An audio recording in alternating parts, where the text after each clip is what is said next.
Hey everybody, what's up, man? It's hold the truth hostage. Where if the truth was so important, we wouldn't negotiate with lies. Now, the reason I'm streaming this early is that an idea hit me, man. Oh, David, what's good, man? What's up, brother? God damn, this lady can't drive. Come on, man. Yeah, yeah. What's up, David? But yeah, I was thinking about something, man, and you know, what hit me, yeah, what hit me is that, I plan to do a stream later today on, the rampant amount of, men deleting themselves, men taking themselves out. I plan to do that later today. It won't be a very long stream, but basically, you know. This stream really, I woke up and I thought about it. I thought about what's going on with the war. With the war going on. The war with the religious war with with I don't know if I can even say it. With the war. Well, yeah, I guess I can. Yeah, with the war going on with you know is Israel and you know the Palestine. I think what's gonna happen, and I covered this on a previous stream. I covered this on God is Grift stream, but I'm gonna go into more detail because a lot of people don't understand that you know that that this is basically gonna lead to religious Armageddon. You know what I'm saying? Religious Armageddon. As in religion itself is basically at an end. And at first, I was thinking about it, and I was like, man, what's gonna come after? What's gonna come after religion? What's gonna come after religion? And what will people do? After after religion. What is next? You know what I'm saying? What is next for people when they no longer find comfort in religion? And how can we learn something from what happened during the war in Iraq? The war in Iraq, what happened? Now, I spoke about it before, but basically, I think the war in Iraq, when that war ended, it led to a lot of people becoming hipsters. You know what I'm saying? Becoming hipsters. It created a whole new group of people that found more value in the past than the present. A lot more people found more stability in the past than the present. So I think after the war in Israel, and I think after the war in Israel and what's happened with the war in Iraq, where a lot of younger generations, or millennials such as myself, a lot of them gave up nationalism. A lot of people looked at their nationality and said, you know what? Because even when the war in Iraq happened, there was a lot of people against it because a lot of people saw the war in Iraq as basically the second coming of the Vietnam War. A lot of people saw it like that, and a lot more people were far more educated and had far more access to, education on a global scale than during Vietnam, because during Vietnam, you didn't have as much technology as you had during during like we got today, you know. So let me see it. Put the audio on. Hopefully the audio is clearer. But basically what happened is, you know, after the war in Vietnam, a lot of Americans saw, man, it was for ulterior motives, and you got, like the homie David said, PTSD and so on. People saw it as ulterior motives, man. Why were we there? The most powerful nation in the world. What was the point of Vietnam? What was the point? So was it a truly a threat for our country? And what that created, and look at it, what that created was more of the hipster, not the hipster, but you got the hippie. You had the hippie culture explode. You know what I'm saying? It exploded, I think, after Vietnam. It went even more mainstream. The whole peace, weed, smoking, stoners, enjoying life and all that. A lot of that increased. A lot of that increased after, I think, the war in Vietnam. So you had a whole entire counterculture. And if you look at the hippie movement, a lot of those hippies were all about living more off the land. You know what I'm saying? Living more off the land rather than the corporate structure of America. You know what I'm saying? Rather than the corporate and capitalistic culture of America, with the hippies, you had them moving more towards living off the land and a natural existence. And if you look at the hippie culture, in my opinion, you know what I'm saying, it's a lot closer to, because I got to do a study on paganism, because a lot of people are against paganism, and if you look at paganism and you're like, a lot of that is built on, the natural aspect and getting in touch with some levels of spirituality. I'm not saying it was all good and all that, but it had more of a nature aspect to it. And I think what happened after the war in Vietnam, you saw the hippies. Yeah, like the homie David saying, it transformed the 70s. You had more of a drug culture, more psychedelics, and so on. When the hippies got in touch, the hippies, the hippies looked for power, relief, and God damn it, they look for power and relief, and in nature, nature, some the drugs and stuff. Saw that with Vietnam. And then you see the war in Iraq. When the war in Iraq happened, a lot of people left their nationalism. That's actually when you saw the birth. And think about it. We had the hippies after Vietnam, and then we end up having the end up having the hipsters after the war in Iraq.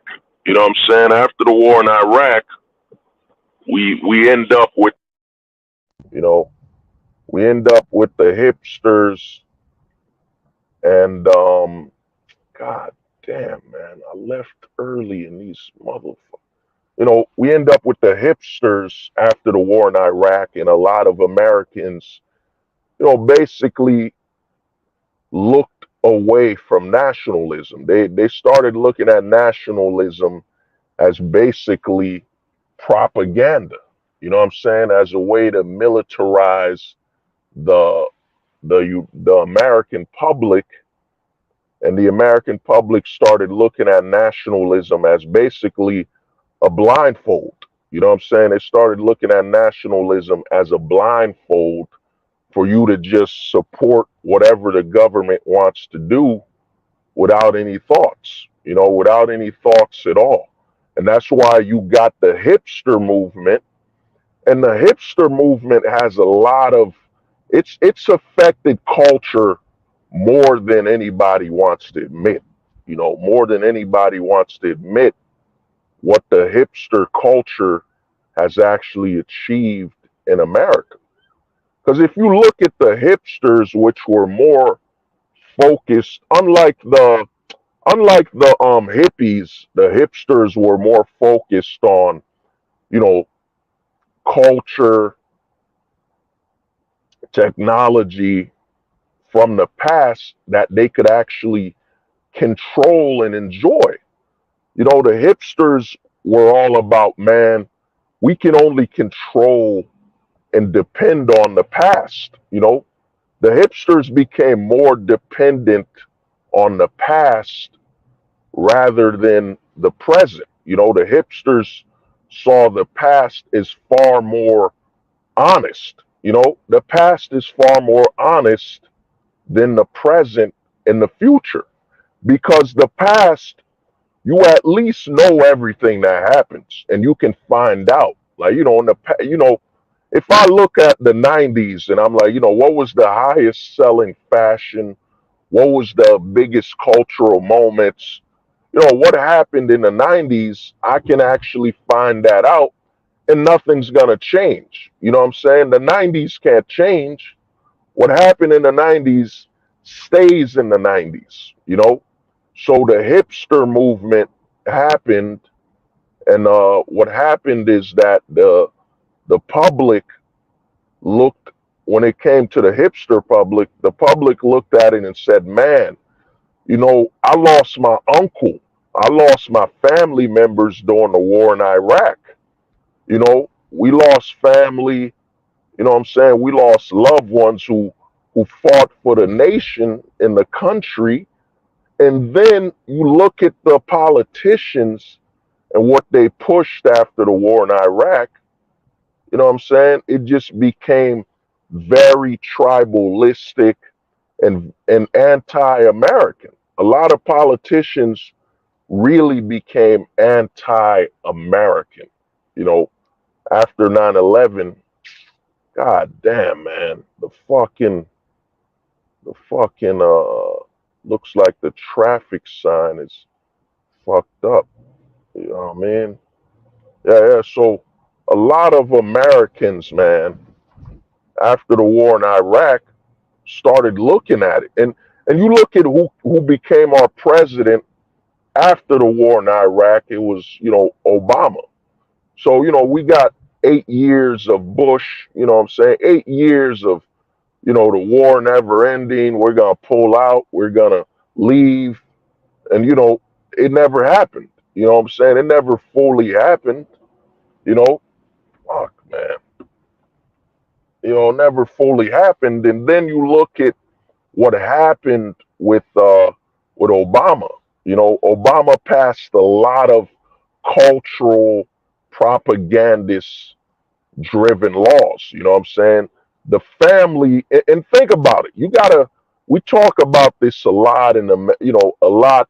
I think especially here, we speak a lot about the family and the worth of the family. But when you look at what somebody like Obama did, you know what I'm saying? You look at Obama and you look at the war in Iraq, you're like, man, it was families that got together. A lot of people lost family members that went to war for this nation. And then you look at the laws Obama passed, and the laws were more focused on the destruction of the family, you know, and it was not about reconstruction of the family at all. You didn't see the laws in the family court change for the better. It got worse. Under Obama, a lot of cultural and propaganda aspects were passed. to further benefit the destruction of the family. You know what I'm saying? Obama didn't remove a lot of laws that targeted, you know, Americans due to race, ethnicity, and, you know, living standards and so on. A lot of the laws became, well, you know, I think under Obama, you could correct me if I'm wrong, wasn't it under Obama the don't tell, don't tell or whatever was removed? You know, under Obama, a lot of benefits came towards the psychological destruction of the American public because a lot of the laws that were passed were more anti normal than they were towards benefiting the reconstruction of the family. So a lot of people that were stepping away from it, and think about all the protests that happened. Some of them I don't remember what they were called, but I remember that protests where a lot of Americans sat down. You know, they sat down on Wall Street or whatever. You know what I'm saying? They all sat down, and a lot more Americans were heading towards the hipsters. You know, because if you look at the hipsters, the amount of cultural impact the hipsters have had, and the reason I say this, oh, Kalala was good, man. The reason I say this is that think about this entire culture on YouTube where people are living in vans, people are living in mobile homes, people are building small houses and all that. If you look at it, a lot of that stems from the hipsters. You know what I'm saying? The hipsters were the people that were saying, yo, man, you can only invest in and you can only trust the past. You know what I'm saying? You can't really trust the present. And the hipsters really moved towards downsizing and completely looking away from the American dream. You know, the house, the big house, the fence. Because a lot of the hipsters started realizing that the house, the fence, you know, the American dream, especially after the war in Iraq, what was left of the American dream when the national aspect of being American was now being all about tribalism. You know what I'm saying? You're either Democrat or Republican. Like think about it. And I used to watch the Daily Show with Jon Stewart. I used to watch the Daily Show with Jon Stewart a lot. You know what I'm saying? And one thing you would see during the Daily Show with Jon Stewart is it became very tribalistic. The Republicans, the Democrats, the Republicans, it wasn't about Americans anymore. You know what I'm saying? It wasn't about who's doing what's right for the American public and is their behavior a positive or good representation of what it means to be American. It just became, well, you're either a Democrat or a Republican.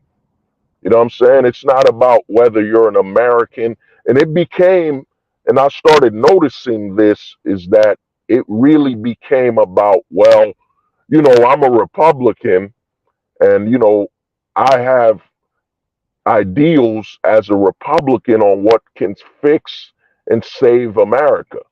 You know what I'm saying? You know, traditionalism, family.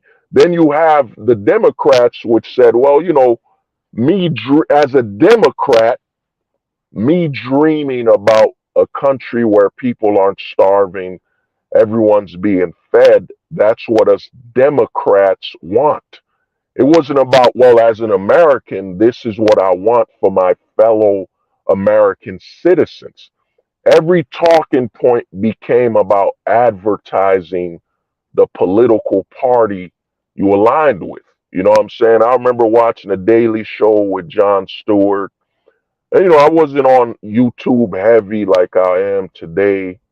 You know what I'm saying? But I remember watching a Daily Show, and a lot of it became about, well, the party you support determines how much you care for America. the party you support. It wasn't about, well, as an American citizen, I want what's best for my fellow American, and it has nothing to do with me being a Democrat or Republican. It's what I want as an American. You know what I'm saying? It all became about where you stood politically. You know what I'm saying? So it became, well, only the Democrats want, equality for the races. You know what I'm saying? Only the Democrats want equality for the races. Only the Republicans want traditional family values. It really became a, very divisive and, tribal division. You know what I'm saying? Because if you care about your fellow Americans, you're Democratic. You know what I'm saying? But if you care about the nation's safety, its protection, from war and all that, you're a Republican. You know what I'm saying? Because, I mean, there was never a moment in history where Americans cared about their nation's, welfare or their security. That's not something Americans do. That's something you're either Democrat or Republican. It really became about the political lines. You know what I'm saying? And a lot of people started judging you. And let's be honest here, man. We live in a very media dominant talking points, especially during the early 2000s, when a lot of the news we got was, especially from a video outlet, video production perspective, it was from cable networks. It was from very corporate level news stations, CNN, MSNBC, and all that. You know what I'm saying? Once YouTube happened, then we started being able to get news and, information from video, sources. Because once YouTube happened, a lot more video websites happened. You had break.com, Daily Motion, and a lot of sites, Vimeo. You had a lot of alternatives to get your information on video. You know what I'm saying? From these type of websites. But during the 2000s, a lot of it was straight corporate. You know what I'm saying? Straight corporate. Unless you're going on a website, I can't say I was super internet savvy, man. We were, in my household, it was video games and, probably searching the web to watch some anime and stuff. But basically, man, during the 2000s, after the war in Iraq, you had a lot of Americans abandon nationalism because their family members fought in the war, and when they came back, the country was more focused on destroying the what was left of the middle class, destroying the family values. You know what I'm saying? It really became about destroying it. And then a lot of Americans saw the war in Iraq and said, we got all this technology. You know what I'm saying? We're literally the leaders globally when it comes to military spec ops and all this stuff.